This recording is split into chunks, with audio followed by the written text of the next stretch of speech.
Hello, hi, my dear students. Welcome to the political science video class. So, in our last class, we have discussed about the first unit about what is political theory. So, introduction about political theory. We have discussed what is political, what is theory, what is political theory, and the different definitions of different kinds of definitions of political theory. So, various people, various philosophers, various social scientists were given the definitions to the concept of political theory. So, we have seen the definitions of political theory and scope of political theory. So, here the scope of political theory we discussed about, it is considering as history, it is considering as philosophy, it considering as science, like that we have seen the scope, nature. So, and finally we have seen about the questions, what are the important questions from the unit first. So, that things we have discussed in our last class. So, now let us start about the unit second. So, here the unit second exclusively deals about, just to watch the screen. So, what I shared in the screen, just watch the screen. The second name, the second unit is what is political. So, here in this chapter we will learn the state, what is the state, and the theories of origin of state. అంటే రాజ్యము అంటే ఏంది first, ఇక్కడ state అంటే రాజ్యము గుర్తుపెట్టుకోండి. State is nothing but a nation or a state, ఒక రాజ్యం. ఇక్కడ స్టేట్ అంటే రాష్ట్రం కాదు. సో ఈ పొలిటికల్ టర్మినాలజీలో స్టేట్ అంటే ఆ రోజులు యాన్సెంట్ పొలిటికల్ ఫిలాసఫీ ప్రకారము, పొలిటికల్ థియరీ ప్రకారము the state is a nation, ఒక రాజ్యం, ఒక సామ్రాజ్యము, దాన్ని రాజ్యం అంటారు. సో ఇక్కడ the second unit completely deals about the state. What is state? What is, first of all, what is political? What is political? Political is nothing but it is deals something which deals about the public from the private. అంటే ప్రభుత్వ వ్యవస్థ గురించి, మనుషుల గురించి, వాళ్ళ యొక్క relations గురించి మాట్లాడదే రాజకీయాలు. సో ఈ రాజకీయాలు completely linked with the state. Without state there is no politics, without politics there is no state. అంటే రాజకీయాలు ఎక్కడ ఉంటాయి? రాజ్యంలో ఉంటాయి. రాజ్యం లేనిది రాజకీయాలు ఎక్కడ ఉంటాయి? So that is why keep in mind. So the politics completely depends upon the state. So that is what in this chapter exclusively discussed about what is state. అంటే రాజ్యం అంటే ఏంది?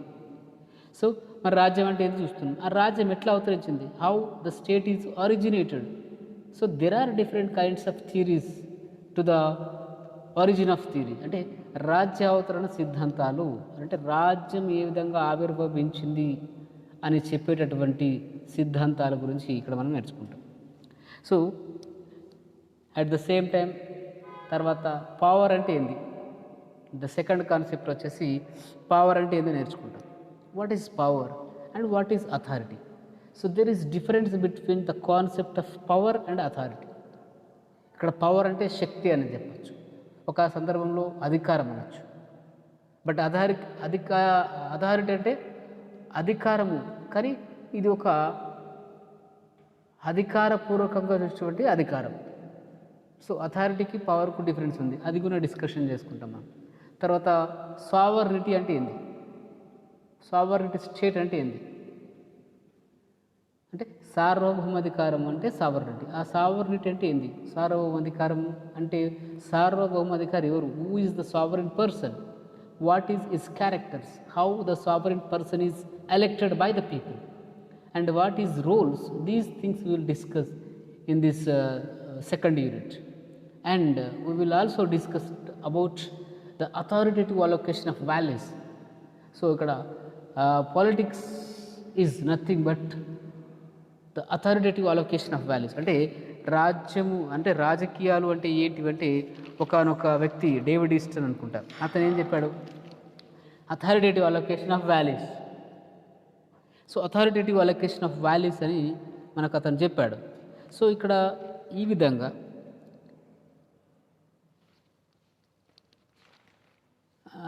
రాజకీయాల గురించి చెప్పింది కాబట్టి ఈ అంశాలు కూడా మనం డిస్కషన్ చేసుకుందాం. So first let us discuss about the introduction of state. What is state? State అంటే ఏంది?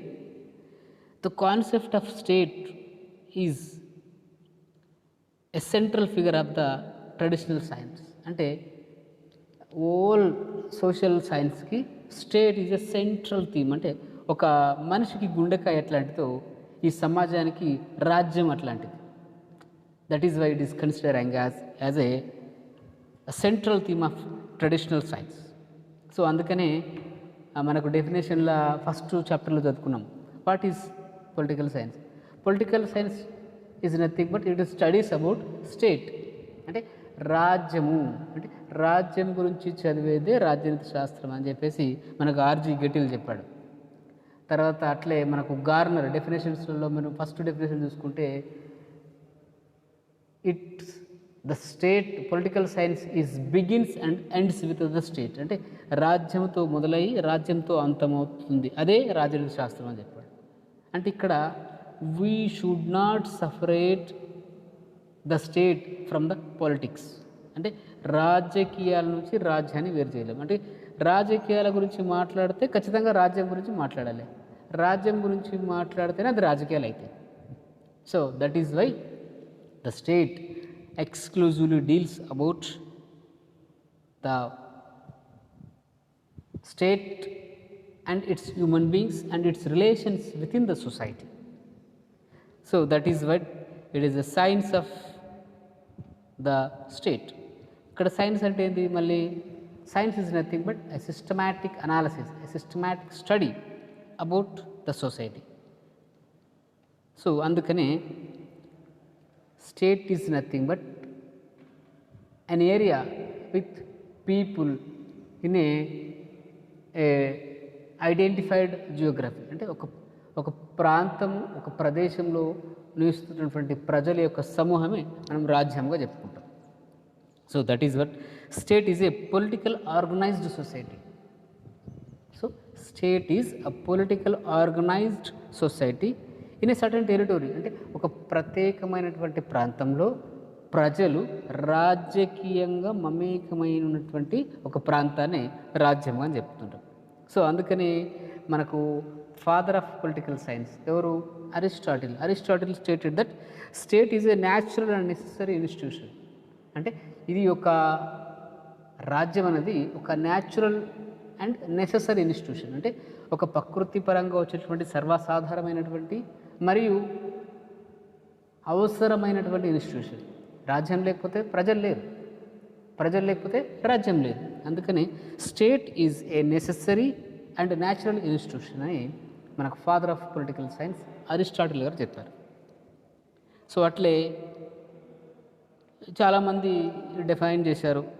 ఒక్కసారి మనం డెఫినేషన్స్ కనుక చూసుకున్నట్లయితే రాజ్యం అంటే ఏంది, వాట్ ఈజ్ స్టేట్ అనే దాన్ని కనుక చూసుకున్నట్లయితే state is the politically organised people of a definite territory. State is A politically organised people. అంటే రాజ్యం అనేది ఒక రాజకీయ సమూహము, ఒక పొలిటికల్గా ఆర్గనైజ్డ్ అయినటువంటి ప్రజలు. ఆ ప్రజలు ఒక ప్రాంతంలో నివసించి ఉండడాన్ని మనము రాజ్యం అంటారు. So state is A politically organised people of A defined territory. ఒక ప్రత్యేకమైనటువంటి ప్రాంతంలో నివసించే ప్రజల యొక్క సమూహమే రాజ్యం. సో ఈ రాజ్యం వేరు, ఆ రాజ్యం వేరు, అట్లా రకరకాల రాజ్యాలు ఉంటాయి. So there are different states and others also define that state is a community of a people or persons. A community of a people or persons. ఒక జాతి యొక్క ప్రజల యొక్క సమూహమే మనకు ఇక్కడ రాజ్యం అని చెప్పచ్చు. సో ఈ యొక్క రాజ్యం మోర్ ఆర్ లెస్ పర్మనెంట్, ఇది శాశ్వతంగా ఉండేది. అక్కడే ప్రజలు నివసిస్తుంటారు. ఆ రాజ్యం తరతరాలుగా అక్కడ కంటిన్యూ అవుతుంది, సర్వైవ్ అవుతుంటుంది. That is why it is a permanent settlement అని చెప్పచ్చు ఒక రకంగా. సో ఈ యొక్క రాజ్యం గురించి. అయితే రాజ్యం అంటే ఇది. మరి రాజ్యం ఎట్లా అవతరించింది, how the state is originated అనే దాన్ని డిఫరెంట్ థీరీస్ ఉన్నాయి. So there are different theories about the origin of theories like divine origin theory, అంటే దైవదత్తాధికార సిద్ధాంతం అంటారు దీన్ని, divine origin theory. Historical evolution theory అంటే చారిత్రక థియరీ. తర్వాత థర్డ్ వచ్చేసి మనకు చూసుకుంటే సోషల్ కాంట్రాక్ట్ థియరీ. ఈ సోషల్ కాంట్రాక్ట్ థియరీని ముగ్గురు మేధావులు చెప్పారు. అంటే మోడర్న్ ఎరాలో Hobbes, Thomas Hobbes, John Locke, J J Rousseau అనేటటువంటి వాళ్ళు సోషల్ కాంట్రాక్ట్ థియరీ గురించి ఎక్స్ప్లెయిన్ చేశారు. They are given a clear cut explanation about the social contract theory. And again there are matriarchal theory or patriarchal theory, or we can say force theory. So ఇట్లా మాతృస్వామిక సిద్ధాంతము, పితృస్వామిక సిద్ధాంతము, లేకపోతే ఆటవిక సిద్ధాంతం. అంటే force theory అంటే ఒక ఫారెస్ట్ థియరీ అనమాట ఇది. అంటే బలవంతుందే రాజ్యము అనేటటువంటి సిద్ధాంతం. సో ఈ విధంగా రాజ్య అవతరణ సిద్ధాంతాల గురించి ఇక్కడ డిస్కషన్ జరిగింది. సో వీలైతే మనం నెక్స్ట్ క్లాసులో డివైన్ ఆరిజిన్ థియరీ గురించి చాలా క్లియర్గా మాట్లాడుకుందాం, డీటెయిల్డ్గా. డివైన్ ఆరిజిన్ థియరీ అంటే ఇది, దైవ దత్తాధికార సిద్ధాంతం అంటే ఇది, దానికి ఉన్నటువంటి లక్షణాలు ఏంటివి, ఆ తర్వాత సో దానికి ఉన్నటువంటి అంటే డివైన్ ఆరిజిన్ థియరీలో కింగ్ ఉంటాడు. ఆ కింగ్ ఎవరు, ఆడు ఏ విధంగా అపాయింట్ అయ్యాడు, సో అతనికి ఉన్నటువంటి రైట్స్ ఏమిటి, ఆ తర్వాత డివైన్ ఆరిజిన్ థియరీకి ఉన్నటువంటి లక్షణాలు ఏంటి, ఫీచర్స్, ఆ తర్వాత ఆ డివైన్ ఆరిజిన్ థియరీ కాన్సెప్ట్ ఏ విధంగా తన యొక్క ఐడెంటిటీని కోల్పోయింది, అంటే ఏ విధంగా లాస్ అయింది, డిక్లైన్ అయిపోయింది, లేకపోతే దాని మీద ఉన్నటువంటి క్రిటిసిజం ఏంది, ఇవన్నీ చూసుకుందాం. సో డివైన్ ఆరిజిన్ థియరీ మనకు 4 మార్కులు అడుగుతాడు. So there is a possibility to ask in 4 marks. So let us discuss about the divine origin theory in detail. Okay. So ఎవరైతే ఇప్పటికి నోట్స్ రాయలేదో పొలిటికల్ సైన్స్ ఫస్ట్ యూనిట్ వాళ్ళందరూ notes రాయాలి దయచేసి. ఎవరైతే రాసిరో వాళ్ళందరూ నాకు నా పర్సనల్ వాట్సాప్ నెంబర్కు వాట్సాప్ పెట్టండి. రాయని వాళ్ళని మాత్రం నేను, ఒకవేళ జెన్యూన్ రీజన్ ఉంటే తప్ప నేనైతే క్షమించను. జెన్యూన్ రీజన్ ఉంటే ఓకే, ఐ విల్ కన్సిడర్.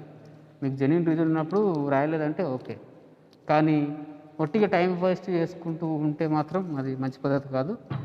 రాసుకోండి అందరూ. బాయ్, నెక్స్ట్ కలుద్దాం.